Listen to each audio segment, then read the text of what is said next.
ఆ పేరు వినగానే అందరికీ కూడా ఒక ప్రేమ, ఒక ఆప్యాయతతో కూడిన ఒక పరిపాలనా విధానం గుర్తొస్తుంది.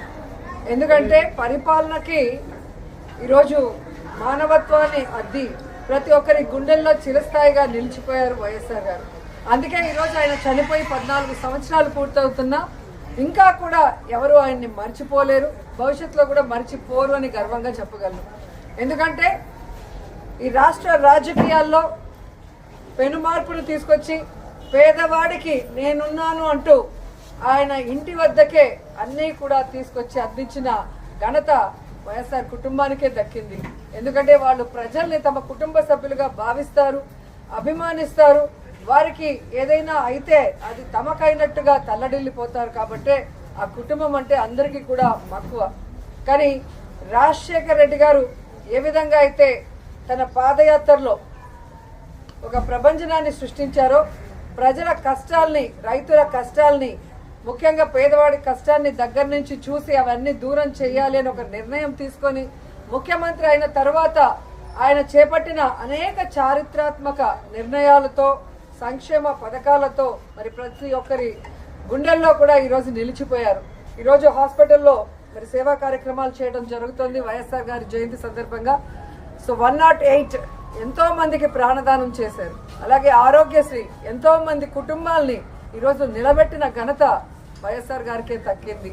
అలాగే రైతన్నవాడు బాగుంటే రాష్ట్రం బాగుంటుంది, దేశం బాగుంటుందని నమ్మారు. కాబట్టే రైతులకి అడిగింది కూడా చేయటం మనం అందరం కూడా గుర్తుపెట్టుకోవాల్సిన విషయం. ఇలా చెప్పుకుంటూ పోతే ఎన్నో.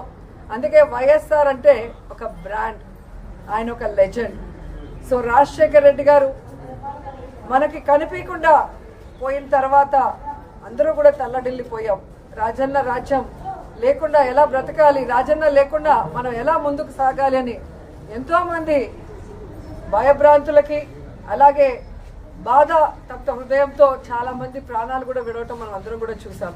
కానీ ఆశా కిరణం లాగా ఆయన కొడుకు పులివెందుల పులిబిడ్డ, రాజన్న ముద్దు బిడ్డ జగనన్న వచ్చిన తర్వాత మళ్ళీ దేవుడి పాలన ఎలా ఉంటుంది, రాజన్న పాలన ఎలా ఉంటుందో మరి మనందరికీ కూడా చూపించడం జరిగింది. కానీ మొన్న ఎలక్షన్స్లో మనం ఓడిపోవటం అనేది కొంచెం బాధాకరమైన విషయమే. అయినా మనం ఓడినా గెలిచినా, అధికార పక్షంలో ఉన్నా ప్రతిపక్షంలో ఉన్నా మనం ఎప్పుడు ప్రజల పక్షానే, రాజశేఖర రెడ్డి ఆశయాలకు అనుగుణంగా ఏ విధంగా అధికారంలో ఉన్నప్పుడు పరిపాలించారో జగనన్న, ఈ 5 సంవత్సరాలు కూడా రాజన్న పరిపాలన మళ్ళీ తీసుకురావడానికి మనం అందరం కూడా కలిసికట్టుగా పోరాడాలని కూడా అందరినీ కోరుకుంటున్నాను. ఈరోజు రాష్ట్రంలో ఉన్న వైఎస్ఆర్ అభిమానులందరూ కూడా ముక్త కంఠంతో ప్రతిజ్ఞ చేయాలని కూడా కోరుకుంటున్నా. రాజన్న పాలన మళ్ళీ రావాలి, రాజన్న బిడ్డ మళ్ళీ ముఖ్యమంత్రి అవ్వాలి, మళ్ళీ పేదవాళ్ళ ప్రజల మొహాల్లో చిరునవ్వు రావాలి, వాళ్ళ కష్టాలు దూరం అయ్యే విధంగా మనం అందరం కలిసికట్టుగా పనిచేయాలని కోరుకుంటూ ఈరోజు వైఎస్ఆర్ గారి జయంతి సందర్భంగా ఆయన విగ్రహానికి పూలమాల వేసి ఇక్కడ సేవా కార్యక్రమాలకి అందరూ కూడా వచ్చిన ప్రతి ఒక్కరికి పేరు పేరున కృతజ్ఞతలు తెలియజేసుకుంటున్నాను. జోహార్ వైఎస్ఆర్, జోహార్ వైఎస్ఆర్.